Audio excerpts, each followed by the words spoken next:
Olá pessoal, sejam aí todos muito bem-vindos, né? Lembrando que só faz sentido assistir esses vídeos se você viu os anteriores. Então, para falarmos de lançamento oblíquo, você precisa ter visto um pouco o que é uma queda livre, o que é um lançamento vertical, um lançamento horizontal.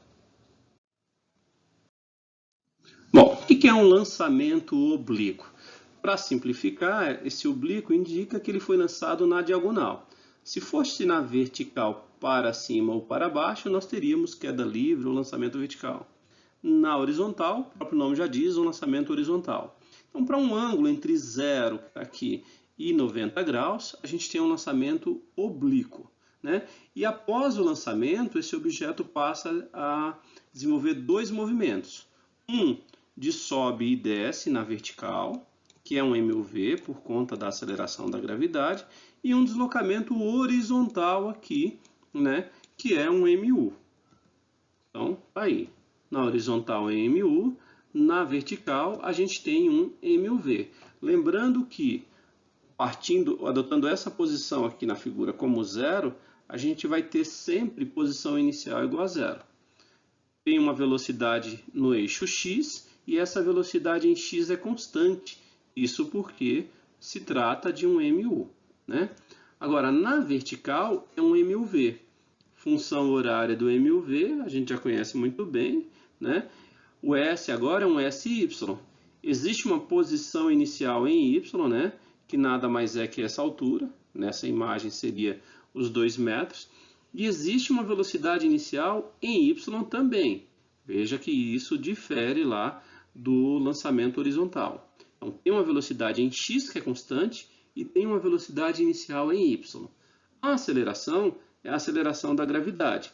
E, adotando o referencial positivo para cima, ela tem aqui um sinal negativo. Então, a função horária da posição está aí. Agora, observe que essa velocidade ela tem uma componente, uma parcela dela na horizontal e tem uma parcela dela na vertical. Aqui, para respondermos a qualquer pergunta, a gente tem que saber indicar quais são os valores dessas parcelas. Quanto vale a parcela da velocidade que faz o objeto se deslocar na horizontal? Quanto vale o Vx? E quanto vale a parcela inicial da velocidade em y? Perceba que em x não é inicial, mas em y sim, porque em x é constante, em y é variável, né? Então, v seria a velocidade de lançamento, vx a parcela horizontal e vy a parcela da velocidade inicial na vertical. Né? Como a gente calcula essas duas componentes? Vamos lá. Percebam que elas três juntas vão formar aqui um triângulo retângulo. Você tem na horizontal Vx, né? Na vertical a gente vai ter um V0y e a diagonal, no caso, é o V. Os três aqui formando um triângulo retângulo e tem aqui um ângulozinho θ entre eles, né?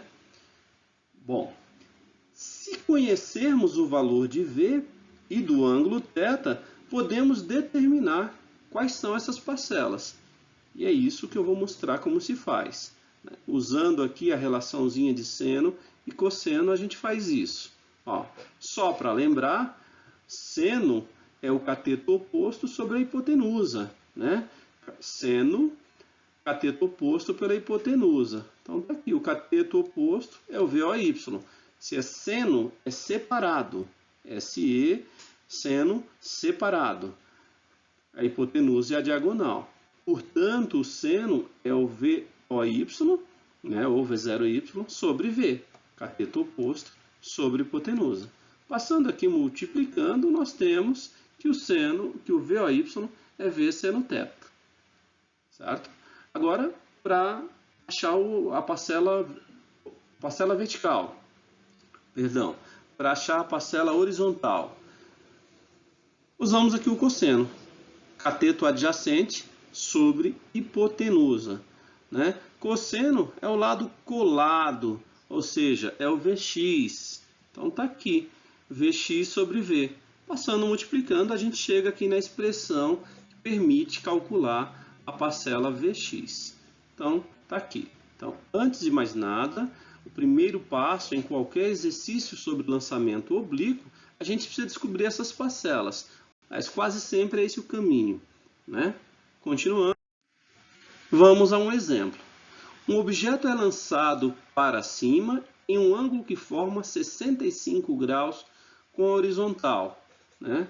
Considere que o lançamento tenha sido feito a partir do solo. Isso quer dizer que a posição inicial em y é 0. Com velocidade inicial de 20. Usar a gravidade igual a 10. Mais uma vez aqui o sinal de menos, que não vai aparecer em nenhum exercício. E ele quer as componentes da velocidade. Na verdade, eu vou subdividir aqui as perguntas que costumam aparecer, né? Ou os passos que normalmente são feitos para responder a perguntas sobre lançamento oblíquo. Então, a primeira pergunta, certamente, a primeira coisa a fazer é descobrir quais são as parcelas da velocidade. Então, Vx, V cosseno θ, lembrando lá do slide anterior, o V dado no exercício é 20, está aqui, e o cosseno de θ. Θ é 65 graus, ninguém precisa saber o valor desses cossenos. Eu consultei uma tabela aqui, né, colocando o ângulo em grau e não em radiano, e Vx ficou 20 vezes 0,422. Está aqui o valor do cosseno, né? Aqui preferi colocar 3 casas depois da vírgula, pelo menos 2 normalmente é necessário, mas quase sempre o exercício dá, então não precisa ser uma preocupação. Então está aqui o Vx 8,45. Né? E o V0y. Perceba que é V0y e não Vy. Isso porque o V em y se modifica. Né? Então, fazendo a mesma coisinha, V vale 20. Seno, dei uma olhadinha aqui na tabela, coloquei 3 casos depois da vírgula, né? Arredondei aqui um pouco. Você chega no valor de 18,1. Então, estão aqui as parcelas aproximadas da velocidade na horizontal e na vertical. Quais as funções horárias da posição? Agora sim, tendo os valores das velocidades, eu posso escrever as funções. Na horizontal, a gente tem Vx vezes t, está lá no primeiro slide, né? Sendo que o Vx vale 8,45. Então aqui acabou. O t é variável, né? A gente só substitui o valor das constantes, que no caso aqui é o Vx. Na vertical, fazendo a mesma coisa, recorri lá ao slide inicial, a gente tem a função horária da posição e a gente substituiu. Como foi lançado do solo, né? A velocidade inicial calculada no slide anterior, 18,1, e a aceleração 10 por 2, 5. Né? Agora, quais são as funções horárias da velocidade? Bom, primeira coisa é que no eixo X não faz sentido a gente falar de função horária. Ele é um movimento uniforme, né? Não depende do horário. O Vx é constante, 8,45. Né? Agora, na vertical temos um MUV. Portanto, temos que usar a função horária da velocidade. É o vovô Ateu. Vy, velocidade inicial de y, a aceleração, já coloquei aqui o g de gravidade, né? E substituindo o valor do V0y, calculado anteriormente, e o valor da gravidade dado no exercício, a gente tem aqui a função horária da velocidade. Mais uma pergunta: qual o tempo de subida, a altura máxima e a distância horizontal? Então tem aqui 3 perguntas em uma. Né? Antes de partir para o cálculo, eu fiz a simulação desse exercício utilizando lá a ferramenta PhET. Então está aqui o ângulo de lançamento, 65 graus, né? A partir do solo, e coloquei velocidade inicial de 20. E eu quero saber o tempo de subida. Posicionando o marcador no PhET, cheguei a 1,81. Né?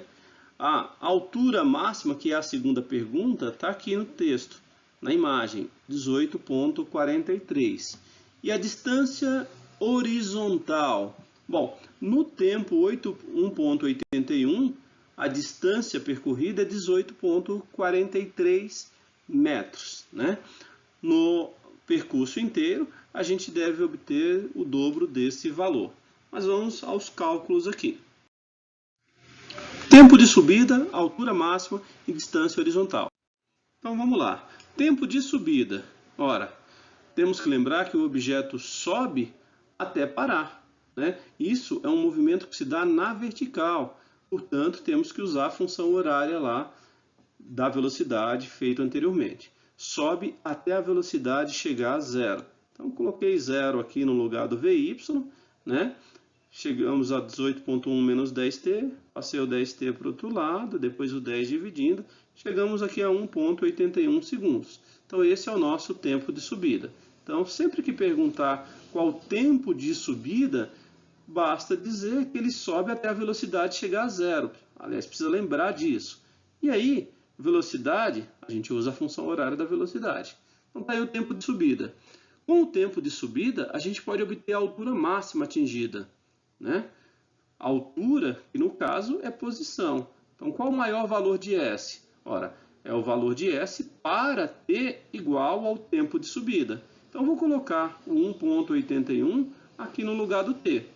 Fiz isso aqui, fiz as continhas, né? 1.81 vezes 18.1, 1.81 ao quadrado vezes 5, obtive aqui a nossa altura máxima, que deu 16,54 metros, que está bem próximo do valor lá mostrado na imagem, né? Por conta das aproximações, que não deu exatamente igual. Então, agora, por último, a distância horizontal. Está aqui, função horária da posição, e o vezes t. Observe que no lugar do t, a gente usou o dobro de 1.81. 1.81, na verdade, é o tempo de subida, né? A distância horizontal para esse tempo vai ser, no caso, 15.29, né? O alcance do lançamento, que seria o dobro disso, o dobro de 15.29, que daria ali 30.6 aproximadamente. Então, um S aqui total de 30.6 metros. Então, tá aí. Após quanto tempo o objeto retornará ao solo e qual o alcance? Então, vamos lá. Na verdade, já tinha respondido anteriormente. Após quanto tempo? Se ele foi lançado do solo, a gente vai ter dois tempos, tempo de subida, tempo de descida. Então, acabei repetindo aqui as informações, né? 2 vezes o tempo de subida, 3,62 segundos, né?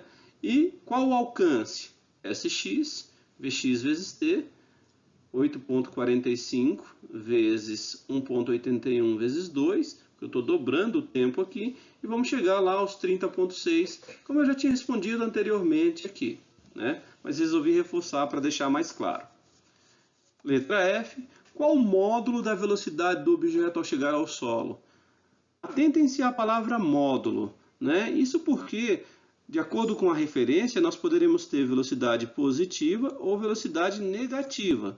Quando o exercício pergunta módulo, ele quer apenas o valor positivo, né? Porque positivo e negativo não faz diferença. Foi uma questão do referencial. Então, velocidade em x, 8,4 metros por segundo. A velocidade em y é variável. Tem a função horária, 18,2 menos 10t. Colocando aqui no lugar do t o 3,64, perceba ali que a aproximação, a gente obteve aqui 18,82, que é a velocidade em y. Veja que em x ela é constante, em y ela é variável, né? Isso aqui por conta das aproximações. Agora, isso não é a velocidade nem em x, nem em y que o exercício quer. Ele quer a velocidade. É uma velocidade só. Ora, lembrem-se que a gente tem uma velocidade na horizontal, a gente tem uma velocidade na vertical. As duas coisas juntas vão formar a velocidade de fato, que no caso seria a diagonal, né? E diagonal de um triângulo retângulo. Diagonal do triângulo retângulo, a gente já aprendeu, já fez algumas vezes, né? Basta usar aí o bom e o velho pitch. Está aqui o Pitágoras. Então, hipotenusa é a velocidade e os catetos são o Vx e o Vy, respectivamente. Não importa a ordem, na verdade, né? Então, está aqui. Utilizando o teorema de Pitágoras, Vx é 8,4, Vy 18,2. Fazendo a raizinha aqui, a gente obtém, né, exatamente 20 metros por segundo. Reparem que 20 metros por segundo foi a velocidade de lançamento. Portanto, se ele saiu com velocidade de 20 e a única coisa que interfere é a gravidade, essa velocidade vai diminuindo até chegar a zero e retorna ao seu valor inicial. Portanto, está aí, mesma velocidade de saída e de chegada. Vamos aqui à última pergunta, né, sobre o mesmo exercício. Para efeito de treinamento, acho que é importante responder a cada uma dessas perguntas individualmente, no sentido de que, por exemplo, coloca o enunciado e a única pergunta é a letra B, a única pergunta é a letra D, porque assim costuma aparecer nos exercícios. Raramente você vai ter um exercício que faz todas essas perguntas ao mesmo tempo. Então, qual a posição do objeto no instante 2 segundos? Só para lembrar, posição aqui no eixo Y, e a gente também tem a posição no eixo X, né? Então, dizer qual é a posição é dizer quais são as coordenadas, tanto na horizontal quanto na vertical, à medida que as duas vão se modificando ao longo do tempo, né? Então, está aqui. No eixo X, a função horária, 8,4 vezes t. Quando o tempo é 2, colocamos aí 2 no lugar do t, está aqui, e obtivemos, né, 12,8. Já no eixo Y, a função horária é essa aqui, certo?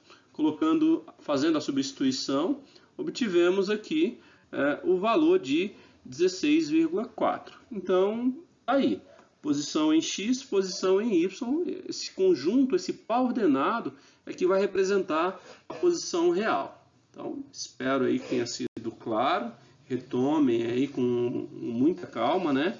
Bons estudos a todos, um grande abraço.